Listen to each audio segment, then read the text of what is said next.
Thomas Millwood was walking home alone at 11 p.m. on January 3, 1804, wearing the spotless white work clothes he'd worn all day as a bricklayer. His wife had begged him not to go out in those clothes.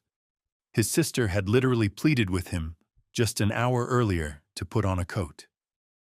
Everyone in the London neighborhood of Hammersmith knew about the ghost that had been terrorizing people for months, and everyone knew the ghost wore white. But Thomas refused. He wasn't afraid of some stupid ghost story.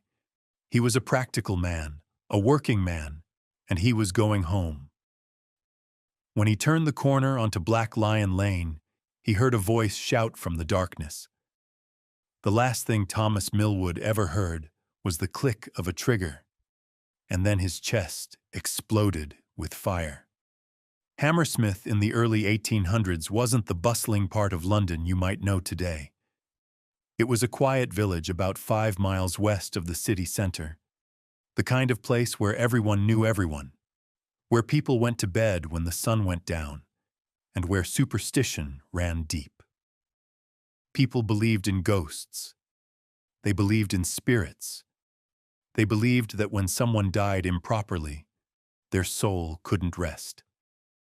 So when the stories started in November of 1803, people listened, and they were terrified. The first reports were whispers. A few people claimed they'd seen something strange in the churchyard at night, a tall figure dressed all in white moving between the tombstones.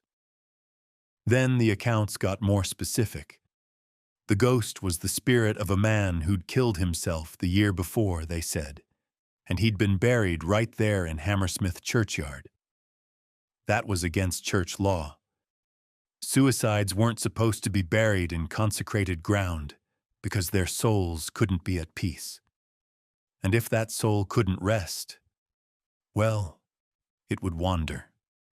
The descriptions varied, but most agreed on the basics. The ghost was very tall and dressed entirely in white. Some witnesses swore it wore a calfskin garment with horns.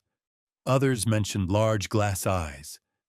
Everyone agreed it appeared after dark, usually near the church. And then the encounters turned violent.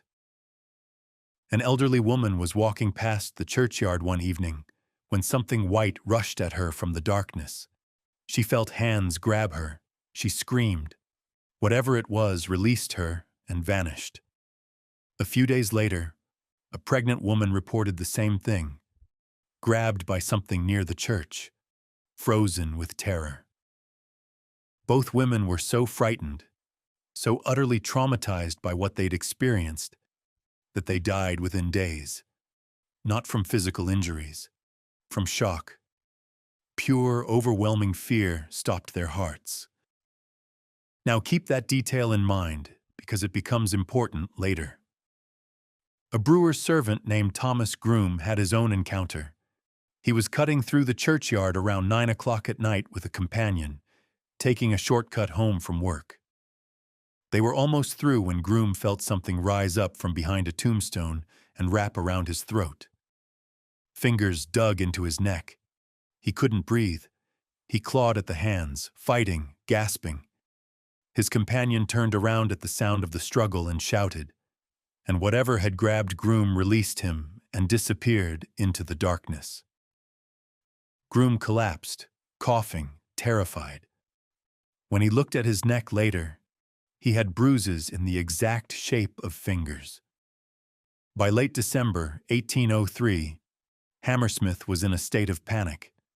People refused to go out after sunset. Businesses closed early. Parents kept their children inside. The streets that had once been filled with evening activity were now deserted and silent. Fear had taken over the entire community. And here's where it gets worse. On December 29th, just 5 days before Thomas Millwood would die, the local night watchman William Girdler was making his rounds along Beaver Lane when he saw it. A figure in white moving through the darkness ahead of him. Girdler wasn't the type to run. He was the night watchman. This was his job, so he chased it. The figure ran, and Girdler ran after it, through the dark lanes, between buildings, his lantern swinging wildly. He almost had it. He was close. And then the figure did something that made Girdler stop cold. It reached up, grabbed what appeared to be a white sheet or shroud, threw it off its body, and disappeared into the night as a dark shape. Girdler stood there, breathing hard, staring at the crumpled white cloth on the ground. Whatever this ghost was, it could remove its skin. That incident convinced the citizens of Hammersmith that they needed to take action. London didn't have an organized police force in 1804. If you wanted protection, you protected yourself. So several men in the neighborhood, armed with pistols and shotguns, began patrolling the streets at night. They were hunting a ghost. One of these men was Francis Smith, a 29-year-old excise officer who'd spent the evening of January 3rd drinking at the Black Lion pub. He was brave, maybe too brave, and he'd told several people he was going to catch this ghost. He had a shotgun, and he knew how to use it. Around 10:30 that night, Francis Smith ran into William Girdler on the corner of Beaver Lane. Smith told the watchman his plan. He was going to patrol the area and find the ghost. Girdler, who'd chased the thing himself just days earlier, agreed to meet Smith at 11 p.m. after he'd called the hour. Together, they'd catch it. They separated, Smith walking one direction with his shotgun, Girdler continuing his rounds. And that's when Thomas Millwood made his fatal decision to walk home. Thomas was 32 years old. He was a bricklayer, a good man with a wife and a family. He'd spent the evening visiting his parents and his sister Anne.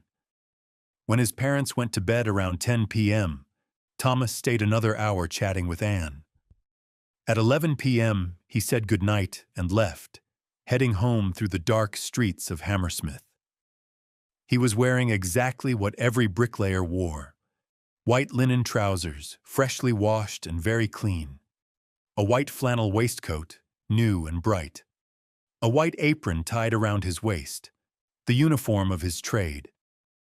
In daylight, it was just work clothes. In the dark, on a night when everyone was terrified of a ghost in white, it was a death sentence. His sister Anne would later testify in court about what happened before Thomas left. Just that Saturday, she said, Thomas had come home and told her something disturbing. He'd been walking along the terrace when a carriage approached with two ladies and a gentleman inside. The gentleman had pointed at Thomas and said he'd bet anything that was the ghost. Thomas, insulted, had shouted back that he was no more a ghost than the gentleman was, and asked if he wanted a punch in the head. Anne had begged Thomas to change his clothes. She'd pleaded with him.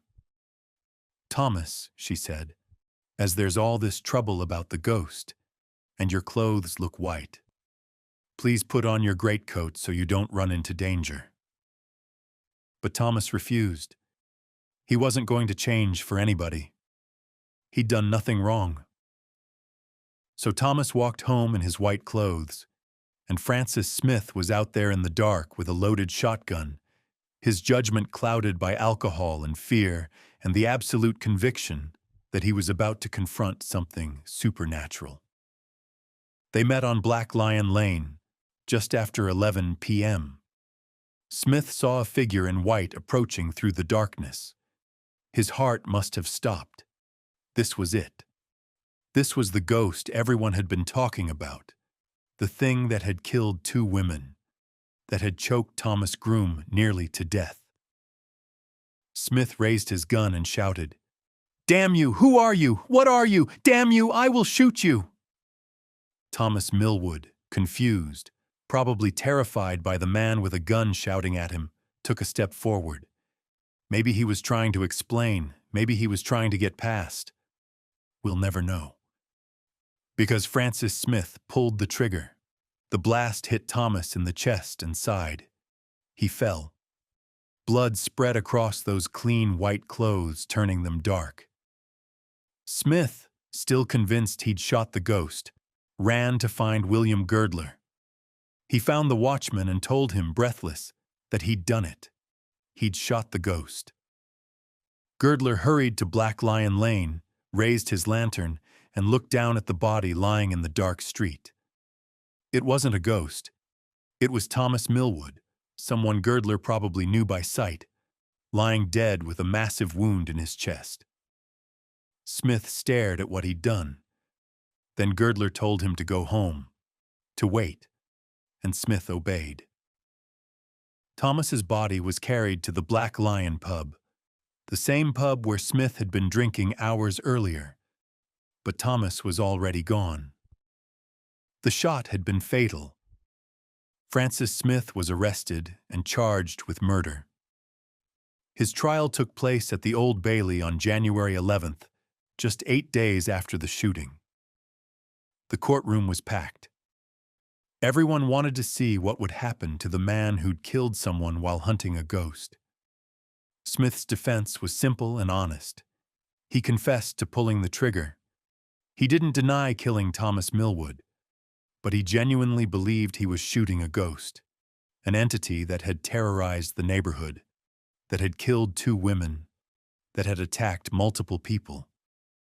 He'd been trying to protect his community.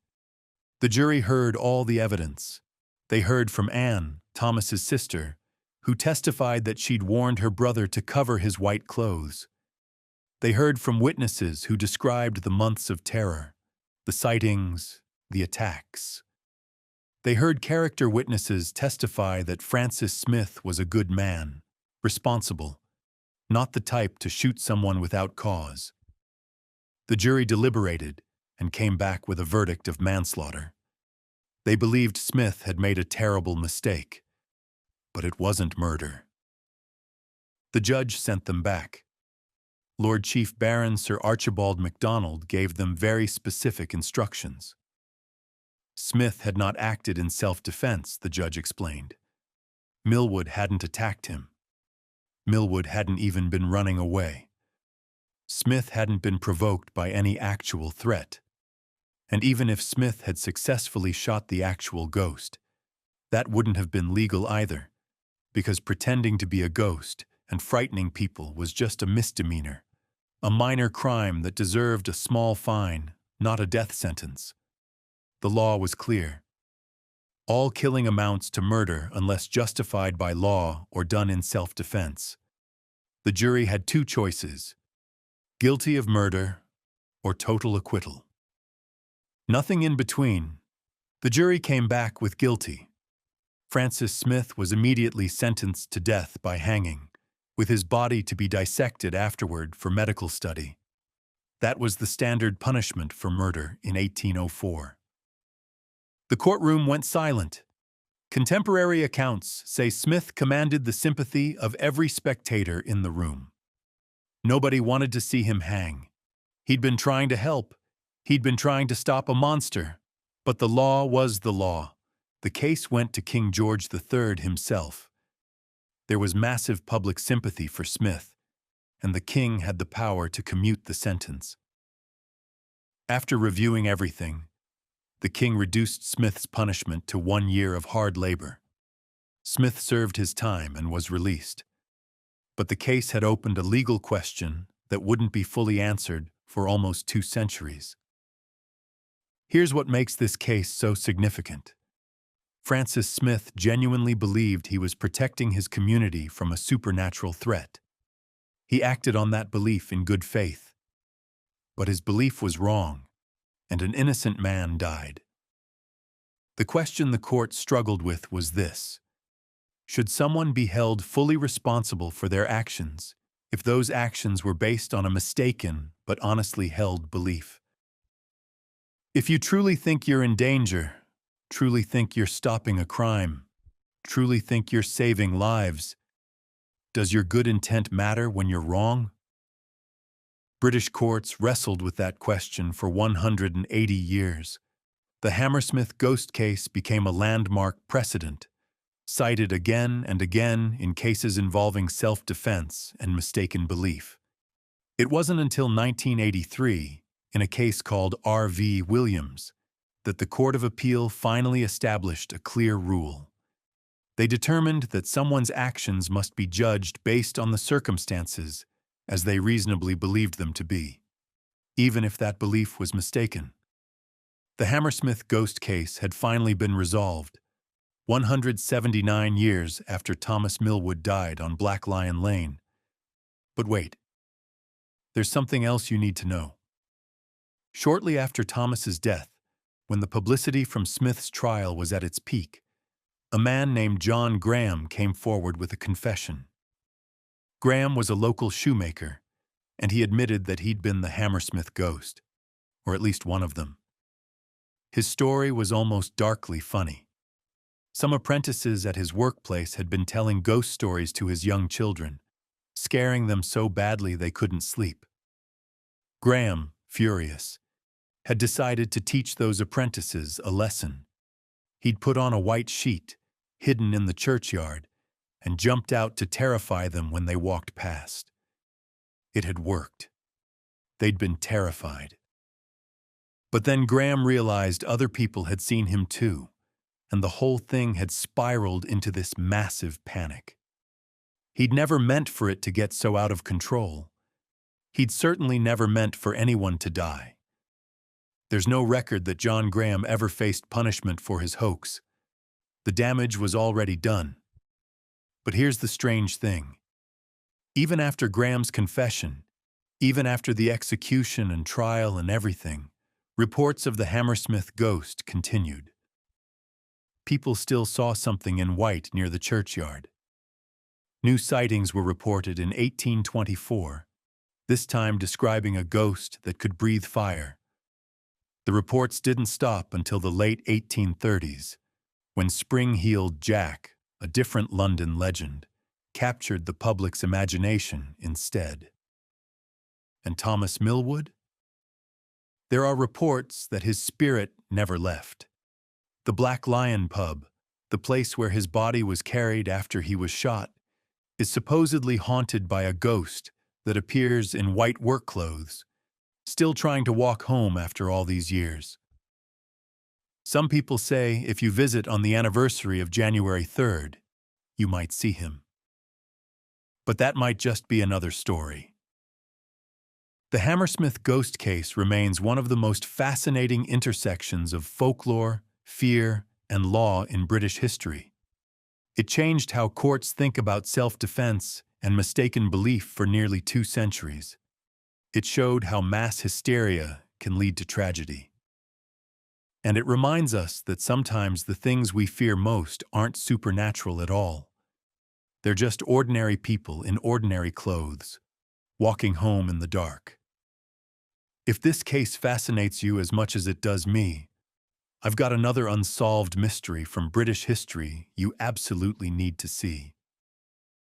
Click the video on your screen right now about Owen Parfitt, the paralyzed man who vanished from his chair in 1763 in front of multiple witnesses and was never seen again. And if you haven't already, hit that subscribe button and turn on notifications so you don't miss future historical mysteries like this. Thanks for watching. Until next time, see ya.